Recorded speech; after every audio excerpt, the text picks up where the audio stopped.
itu perkataanku, tarekat itu perbuatanku, dan hakikat ialah kelakuanku.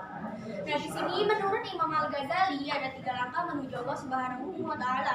Yang pertama ada penyucian hati atau zahir al-qalbi. Yang kedua ada konsentrasi dalam zikir pada Allah Subhanahu wa Ta'ala atau bizikrillah.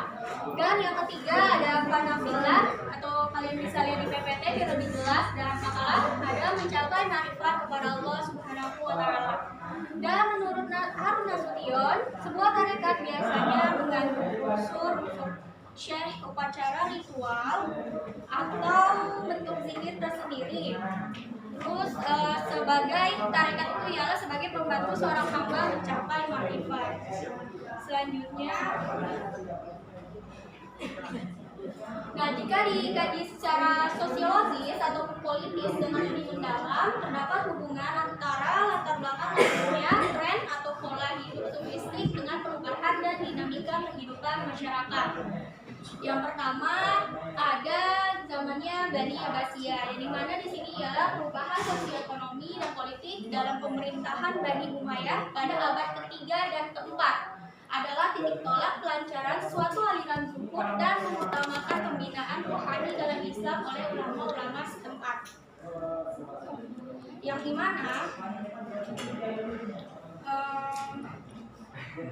dimana sebenarnya mereka ini membuat tarekat ini karena pada keadaan itu miris sekali dengan perpecahan umat yang terjadi ketika itu dan merindukan suasana kehidupan yang murni seperti zamannya Rasulullah SAW.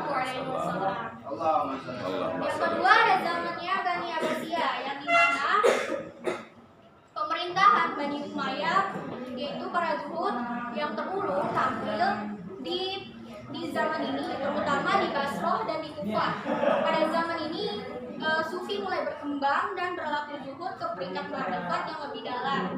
Pergerakan tarekat beredar luas pada masa pemerintahan Bani Abbasiyah telah menarik pengikut yang mempunyai latar belakang yang berbeda. Nah, munculnya tarekat ini tidak begitu saja muncul. Kemunculannya disebabkan tuntunan sejarah dan latar belakang yang cukup beralasan, baik secara sosiologis ataupun politis. Ada 2 faktor yang menyebabkan lahirnya tarekat, yaitu faktor kultural dan struktur. Yang dimana di zaman ini adanya tokoh sufi yang bernama Hasan al-Basri, terus ada Syekh Abdul Qadir Al-Jailani, ada Jalaluddin Arumi, ataupun ada yang seperti sering kita dengar yaitu Sufyan Ats-Tsauri, Rabi al-Jawiyah, dan Junaidi al-Badaiti. Terus selanjutnya ada menurut Harun Nasution sejarah perkembangan tarekat secara garis. Yang pertama ada tahap konakon atau pusat pertemuan sufi, yang dimana mempunyai sejumlah murid yang hidup bersama-sama di bawah peraturan yang ketat. Nah, syekh ini menjadi mursyid yang hikmatumi. Terus jadi di sini adanya latihan spiritual yang dilakukan secara individual ataupun kolektif. Yang kedua ada tahap toriko, yang dimana di sini membentuk ajaran atau peraturan dan metode tasawuf. Ini muncul pusat-pusat yang mengajarkan tasawuf dengan silsilahnya masing-masing. Yang ketiga ada tahap toifah, yang dimana di sini terjadi transmisi misi ajaran dan peraturan kepada pengikut. Nah, masa ini muncul yaitu mempunyai cabang di tempat lain. Nah, organisasi sufi yang melestarikan ajaran tertentu. Terdapat tarekat-tarekat seperti Qadiriyah, Naqsabandiyah, Syadziliyah, dan sebagainya. Selanjutnya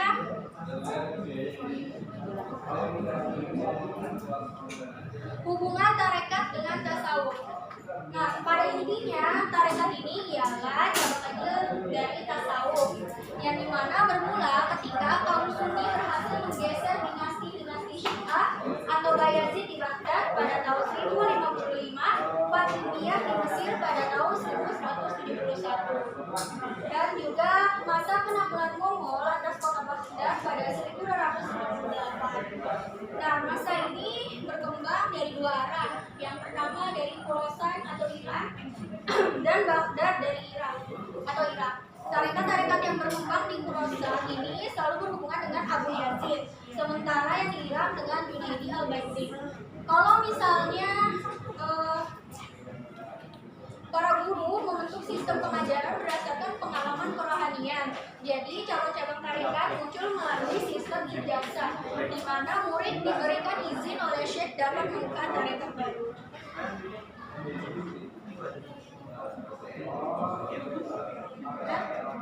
Perkembangan tarekat dan berbagai macamnya di Indonesia. Yang pertama, Islam di Asia Tenggara melalui 3 tahap. Yang pertama dari perdagangan, seperti yang berasal dari Arab, India, dan Persia. Yang kedua, berkuasanya Belanda di Indonesia, seperti di Semenanjung Malaya atau di Filipina. Terus yang ketiga, tahap liberalisasi kebijakan pemerintah kolonial terutama Belanda di Indonesia. Adapun macam-macam tarekat ini ada banyak sekali. Menurut kitab Sabil Saukin yang dijelaskan ada 145 tarekat. Nah, diantaranya memiliki cabang, totalnya mencapai 117. Nah, di Indonesia ini ada organisasi yang menggabungkan semua tarekat, yang dimana tarekat ini mempunyai sanad atau rantai guru yang bersambung hingga Nabi Muhammad SAW atau misalnya jelas. Adapun nama organisasinya ialah Jatman, Jamiyah Toriko Al-Mutabaroh Al-Fatiyah. Terus organisasi ini didirikan pada Juli 1979 bertepatan dengan Rajab dan diprakarsai oleh Kiai Muhammad Baituri. Nah, adapun bagian yang termasuk Jatman ini bisa dilihat di PPT ada banyak. Nah, yang paling sering dipakai di Indonesia itu ada yang di bagian merah, yaitu ada Naqsabandiyah, ada Qadiriyah Waras Samadiyah, ada Rifa'iyah, Sadriyah, dan Samaniyah. Nah, thariqat ini dibagi menjadi 2. Yang pertama ada thariqat mutabaroh, ya di mana thariqatnya ini mengedepankan syariat atau misalnya bersambung sanadnya kepada Nabi SAW seperti yang sudah dijelaskan tadi. Nah, kalau misalnya tarikat ghairul mutabaroh, jadi silsilahnya ini terputus atau misalnya tidak sesuai syariat, misalnya tidak ingin melaksanakan sholat atau tidak ingin melaksanakan puasa dan berbagai syariat yang lainnya. Adapun macam-macam tarikatnya akan dilanjutkan. Nah, macam-macam tarekat di sini yang sering dipakai yaitu ada 3. Yang pertama itu tarekat Qadariyah. Tarekat Qadariyah didirikan oleh Abdul Qadir Jailani. Qadariyah tidak dinamai oleh Syekh Abdul Qadir Jailani, namun oleh muridnya sekaligus mursyid di bawahnya, yaitu Syekh Abdul Aziz. Tarekat ini dikenal dengan metode zikir yang disebut zikir zahar, diucapkan dengan suara yang lantang atau keras. Beliau pengikut mazhab Hambali, sesudah itu beralih kepada ilmu tarekat dan berakikat dan menunjukkan keramat dan tanda-tanda yang berkelainan dengan kehidupan sehari-hari. Orang dapat membaca segala keramatnya di kitab Manaqib Syekh Abdul Qadir Jailani. Ajaran dapat di dalam kitab Al-Fujudat Al-Robiniyah. Dasar-dasar pokok ajaran terdiri dari 5. Yang pertama itu tingginya cita-cita, yang kedua menjaga kehormatan, yang ketiga baik pelayanan, dan 4 kuat pendirian, yang kelima mempersahkan nikmat Tuhan. Yang kedua yaitu tarekat Naqsabaniyah. Tarekat Naqsabaniyah didirikan oleh Muhammad bin Bahauddin Al-Bahauddin Al-Waisi Al-Bukhari pada tahun 1017 sampai 1091 Hijriah dari Bukhara. Nama Naqsabaniyah dikenal dengan lukisan karena ia ahli dalam memberikan gambaran kehidupan yang gaib-gaib. Nama guru rohanian beliau ialah Abdul Khalid Al-Qudwani yang juga murid Uwais dan membimbing ilmu tasawuf pada ulama yang ternama kalangan itu Muhammad Abba al-Samsi. pada pendirian pertama adalah Abdul Khalid Al-Judawari. Tarekat ini mengajarkan zikir siri karena lebih menggunakan zikir dalam hati daripada zikir dengan lisan. Hukum yang menjadikan pemegang dalam tarekat ini ada 6, yaitu zikir, meninggalkan hawa nafsu, yang ketiga meninggalkan kesenangan duniawi, keempat melaksanakan segenap ajaran agama dengan sungguh-sungguh, yang kelima senantiasa membuat baik ihsan kepada makhluk Allah, dan keenam mengerjakan amal kebaikan, yang ketiga yaitu tarekat Qadariyah wal Naqsabandiyah. Panduan dari dua tarekat besar, yaitu Thariqah Qadariyah dan Thariqah Naqsabandiyah. Pendiri tarekat ini baru adalah seorang sufi syekh besar Masjid Al-Haram di Mekah Al-Mukarramah bernama Syekh Muhammad Khatib bin Abdul Ghaffar Al-Sahibasi Al-Dawi, wafat pada 1878. Tarekat Qadariyah mengajarkan zikir dan istighfar, sedangkan tarekat Naqsabandiyah mengajarkan zikir siri dan pengagungan. Ini juga membuat metode muraqabah menjadi lebih efektif dan efisien, sehingga diharapkan pada muridnya dapat mencapai derajat sufi yang lebih tinggi. Nah, contoh tokoh dan pemikiran tarekat di Indonesia yaitu Hamza Al-Mansuri, berasal dari Galus, Sumatera Utara. Pada masa kerajaan Aceh Darussalam, Kampung Fansur sendiri dikenal dengan pusat pendidikan Islam di bagian Aceh Selatan. Ia dikenal sebagai penganut aliran Wahdatul Wujud.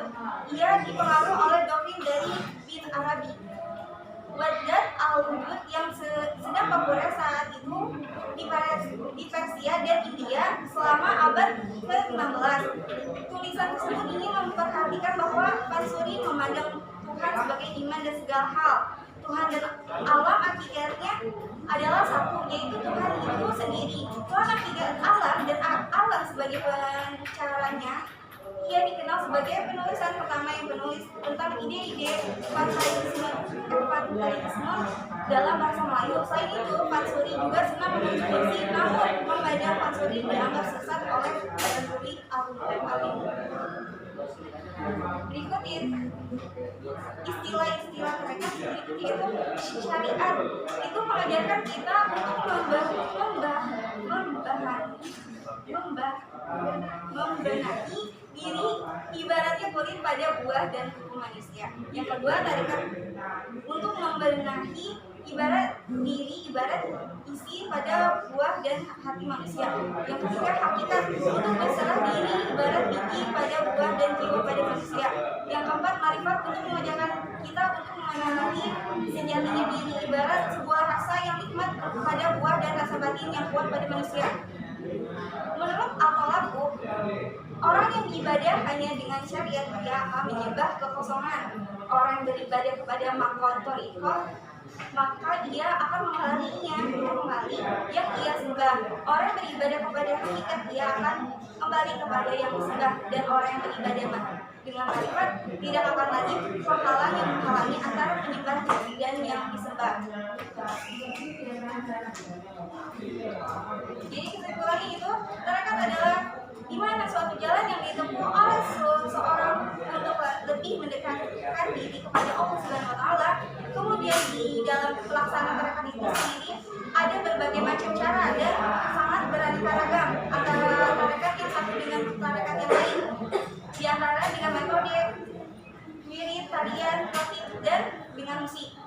Kemudian untuk munculnya tarekat itu sendiri, yaitu pertama kali muncul di Persia pada abad 9 Masehi. Secara umum muncul pada abad 12,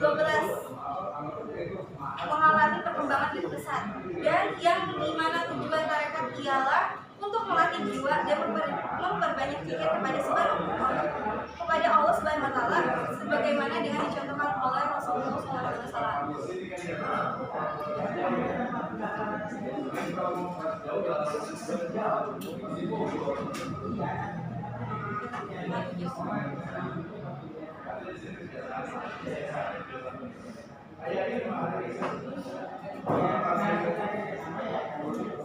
Sekian presentasi dari kami. Mohon maaf apabila ada kekurangan. Wassalamualaikum warahmatullahi wabarakatuh. Waalaikumsalam warahmatullahi wabarakatuh.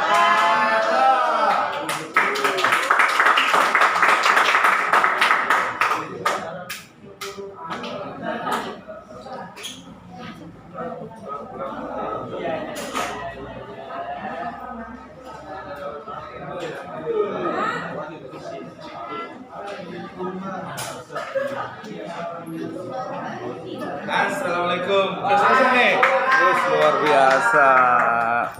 Mohon maaf nih ya, tadi ada tamu dengan Pak Ketua. Oke, sekarang saya mau minta maju satu, bukan satu-satu, maju dua-dua.